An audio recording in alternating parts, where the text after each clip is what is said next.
कल दिल्ली में 17,335 positive cases आए थे। पॉजिटिविटी रेट था 17.73, 17.73% था पॉजिटिविटी और 9 डेथ हुई थी। हॉस्पिटल में जो ऑक्यूपेंसी है, टोटल बेड ऑक्यूपाइड थे 1390 और जो अवेलेबल बेड थे 13,300, मतलब लगभग 10% बेड ऑक्यूपाइड है। 90% बेड्स अभी भी हॉस्पिटल में अवेलेबल है हमारे पास।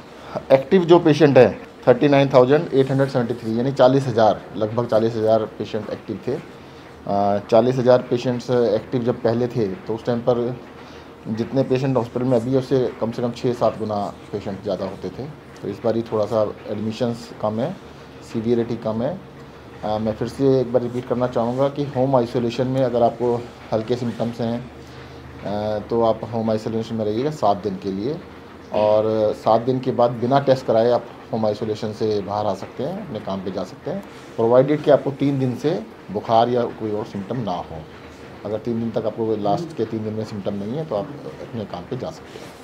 सर, आज जो आंकड़े आएंगे उनमें क्या कुछ आशंका है, कितने केसेस? अभी डाटा कंपाइल हो रहा है और 20,000 के आसपास केसेज आने चाहिए। संक्रमण दर सर कल से 1-2% ज़्यादा, 2% ज़्यादा कर लीजिए कल से। सर, हेल्थ केयर वर्कर्स में जो लगातार संक्रमण बढ़ रहा है, कई हॉस्पिटल अब मना भी कर तकरीबन रहे हैं। 1000 हेल्थ केयर वर्कर्स बताए जा रहे हैं जो कोविड पॉजिटिव हैं, दिल्ली और केंद्र सरकार दोनों की मिलाकर हॉस्पिटल्स में। देखिए, जब कोरोना सब में फैल रहा है तो वहाँ पर भी होगा, और उनको मतलब सब ज़्यादातर होम आइसोलेशन में ज़्यादातर लोग हैं, और अभी वो अलार्मिंग सिचुएशन नहीं कह सकते कि बहुत ज़्यादा केसेज हैं। 1,000 दिल्ली के अंदर जो हेल्थ केयर वर्कर्स हैं उनका नंबर कई लाख में आता है। अगर हमारे बुलेटिन में भी आप देखेंगे तो हेल्थ केयर वर्कर ही 2 लाख से ज़्यादा है। व्यवस्था पे कोई फर्क नहीं पड़ने वाला? नहीं, हम कर लेंगे, कोई दिक्कत नहीं है। We are well prepared. Delhi सरकार ने पूरी तरह से तैयारियां की है और हमने बहुत ज़्यादा केसेस को मानते हुए तैयारियां की हुई हैं। सर, दिल्ली सरकार ने एक योजना शुरू की थी, हेल्थ असिस्टेंट तैयार किए जा रहे थे 5,000, तो क्या वो इस वेब के लिए तैयार हैं? हाँ, बिल्कुल तैयार हैं। जहाँ भी ज़रूरत पड़ेगी उनको भी यूज़ किया जाएगा। उनकी ट्रेनिंग ये सब पूरी हो चुकी है? ट्रेनिंग पूरी हो चुकी है। किस तरह के काम लेंगे सर उनसे आप? हेल्थ मतलब नर्सिंग असिस्टेंट कह लीजिएगा उनको, हेल्थ असिस्टेंट कह लीजिएगा। जो कोरोना के अंदर देखो जो केयर है ना, मैं आपको बता देता हूँ, हॉस्पिटल के अंदर बहुत सिंपल प्रोटोकॉल होता है। बाकी बीमारियों के अंदर ऑपरेशन होना है तो बहुत सारी टीमें चाहिए होती है, बहुत तरह तरह के डॉक्टर्स चाहिए होते हैं, बहुत तरह के लोग चाहिए होते हैं। इसके अंदर बहुत सिंपल प्रोटोकॉल होता है, बहुत ही सिंपल तरीके से बहुत कम स्टाफ की आवश्यकता होती है। उनको बेसिक चीज़ें सारी सिखाई गई हैं, जो पेशेंट केयर की चीज़ें होती हैं सारी सिखाई गई हैं। सर, ऑन मंडे डीडीएमए की एक मीटिंग हो रही है, सो एजेंडा में लिखा है कि red alert will be on the table, so any more restrictions expected, sir? What is your assessment? देखिएगा, वहाँ पर जो भी होगा वो मीटिंग के बाद ही बताया जा सकता है। परंतु मैं आपको थोड़ा सा ये कहता हूँ कि पिछली बारी में और इस बारी में बहुत बड़ा फ़र्क है। जो लास्ट वेव आई थी, डेल्टा वेव आई थी, जब उसमें 17,000 केसेस जिस दिन आए थे तो एडमिशन 2,500 थे। अब 17,000 केसेज आए तो एडमिशन 200-300 हैं। तो admissions are very less and very few as compare to last wave. और अभी भी इसमें एडमिशन्स में भी एक इशू ये है कि काफ़ी सारे पेशेंट ऐसे जो दूसरी बीमारियों का इलाज कराने के लिए अस्पताल में गए, वो पॉजिटिव कहलाए, तो वो इंक्लूड है इसके अंदर। सर, लेकिन जो भी चर्चा हो सकती है, क्या कुछ उस समय की आशंका, जैसे 2 दिन बाद ही मीटिंग है, केसेज जिस तरह से बढ़ रहे हैं उस समय 23-24,000 केस हो सकते हैं, तो उसको लेकर क्या कुछ और पाबंदियां लगनी चाहिए? ऐसे कयास लगाने की जरूरत है। दिल्ली ने पाबंदियां बहुत सारी ऑलरेडी लगाई है, अब वीकेंड कर्फ्यू भी लगाया है, इसका भी इफेक्ट देखिएगा। दिल्ली सरकार ने पहले ही देखिए देश के अंदर सबसे पहले सारे इंस्टीट्यूशन बंद किए, जिम्स बंद किए, सिनेमा हॉल बंद किए, मॉल्स, शॉपिंग कॉम्प्लेक्स, शॉप्स को इवन ऑड किया। तो मतलब बहुत सारे रेस्ट्रिक्शन ऑलरेडी लगा दी हैं हमने, और इसके ऊपर देखते हैं जो धीरे धीरे असर भी आएगा। कोविड कंप्लाइंट बिहेवियर पिछले 3 दिन से बहुत अच्छा देखने को मिल रहा है। 100% लोग अब मास्क लगा रहे हैं। मैं तो फिर से आपके माध्यम से जनता से कहना चाहूँगा, देखो लॉकडाउन का दूसरा रूप जो है 2 साल में हमने सीखा है, अब फेस मास्क लगाइए, फेस को लॉक कर लीजिएगा, घर से बाहर निकले तो लॉकडाउन यही है। अगर 100% लोग इसको मान लें तो वो लॉकडाउन जैसे ज़्यादा फ़ायदा देगा। सर, दिल्ली बीजेपी ने कल हेल्थ बुलेटिन को ट्वीट करते हुए कहा है कि हेल्थ बुलेटिन में से 17,000 एक्टिव केसेस की कोई जानकारी नहीं है। होम आइसोलेशन और हॉस्पिटल मिला भी दें तो तकरीबन 20-22,000 लोगों की ही जानकारी है, और 17,000 का उन्होंने कहा है कि आंकड़ा गायब है हेल्थ बुलेटिन से। इसमें ना एक दिन पीछे चलता है, जो केसेस कल आए थे तो वो आज एडप होंगे, उसका इसमें फ़र्क रहता है।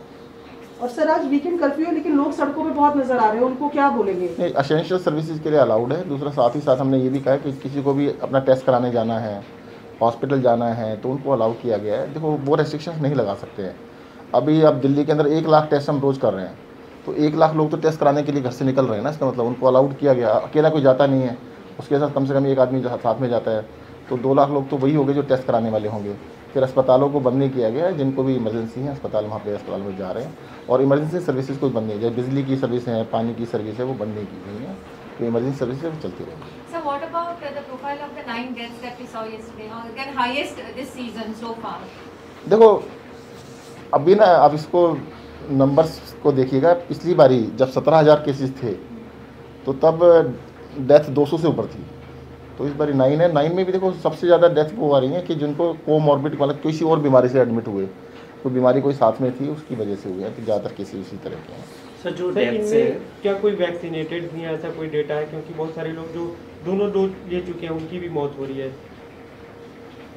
आपके पास ऐसी कोई जानकारी? देखिए दिल्ली में फर्स्ट डोज तो 100% लोगों को लग चुकी है, जी जी जी। सेकंड डोज भी 75% लोगों को लग चुकी है, तो वो तो परसेंटेज उस हिसाब से रहेगी कि ऐसा कहना कि वैक्सीनेटेड नहीं है, क्योंकि जब डोज 100% लोगों को लग चुकी फर्स्ट और सेकंड 75% को लग चुकी है, तो 75% लोग तो ऐसे हैं ही जिनको डबल डोज पूरी हो चुकी है। सर अभी कोई ऐसा डाटा भी है कि जो 9 मौतें हुई हैं इनमें से कोई डेल्टा वाला हो या ओमिक्रॉन वाला हो?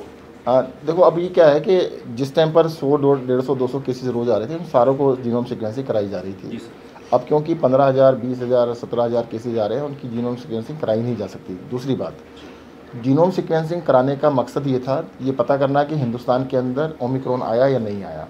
अब तो पता लग गया है कि आ गया। मैंने आपको डाटा शेयर किया था कि 30 और 31 तारीख 2 दिन का जो हमने रिपोर्ट्स देखी थी, उसमें 81% ओमिक्रॉन था, जी। तो 10% डेल्टा था और 10% अदर वेरिएंट्स थे। तो 81% जब पता लग गया तो हम मान के चल रहे हैं कि भाई 81% ओमिक्रॉन होगा। उसके बाद का कोई डाटा आया सर? 1 तारीख के बाद का कोई नहीं, डाटा? अब मैं बता रहा हूँ, टेस्टिंग सबकी नहीं हो रही ना, जब तक जी, सबकी जी। हो रही थी तब तक हम कंफर्म कर सकते उस दिन थे। भी 187 का आपने शेयर किया था। मैं कह रहा हूँ उससे नंबर से फर्क नहीं पड़ता ना। जी। अब इस झगड़े में नहीं पड़ना चाहिए कि ओमिक्रॉन है या नहीं है। जी जी जी। एक्सपर्ट्स ने बता दिया कि मान के चलिए ओमिक्रॉन है बस। So 9 deaths that have been reported are also primarily because of comorbidities? Primarily इसलिए। So any confirmed deaths due to Omicron variant in Delhi? अभी तक ओमिक्रॉन जिसको डिटेक्ट हुआ है जीनोम सीक्वेंसिंग में, वैसी कोई डेथ नहीं है। सर 1,41,000 केसेज आए हैं बीते 24 घंटे में देश भर में। पूरे देश का क्युमुलेटिव डेटा भी लगातार बढ़ रहा है, कहाँ तक केसेज जा सकते हैं? आप लोग के एक्सपर्ट से बात देखो होगी? कयास लगा नहीं, नंबर्स तो तभी बढ़ेंगे जब टेस्ट स्टार्ट हो जाएंगे। दिल्ली के अंदर 1 लाख से ज़्यादा टेस्ट हो रहे हैं अब, तो दिल्ली का नंबर इसलिए आपको बहुत ज़्यादा लग रहा है कि पॉपुलेशन के हिसाब से जितने टेस्ट दिल्ली कर रहा है उतना देश में कोई नहीं कर पा रहा है, और नंबर्स को प्रोपोर्शनेट टू टेस्ट होता है। सर लास्ट टाइम आपने कहा था कि एक्सपर्ट से बात हुई है, वो कह रहे हैं शायद 10 से 15 के बीच में पीक टाइम आ जाएगा। आज 8 तारीख है सर, तो लग रहा है वो समय आ गया सर? मैं तो कल भी कहा था, आज फिर से कह रहा हूँ कि भगवान से प्रे करते हैं कि जल्द से जल्द पीक आए और उसके बाद ये नीचे जाना स्टार्ट हो, और भगवान से प्रार्थना करते हैं कि मैक्सिमम 2-3 दिन 4 दिन में पीक ख़त्म हो। So can we say for sure that there is no deaths due to Omicron variant? अभी तक जिसको कंफर्म किया गया है, जीनोम सीक्वेंसिंग से कंफर्म किया गया है, ऐसा एक भी पेशेंट नहीं है जो ओमिक्रॉन था, कंफर्म वाला नहीं है। हो सकता है जिसकी डेथ हुई है तो अब तो पता नहीं कि ओमिक्रॉन था या नहीं था। Thank you.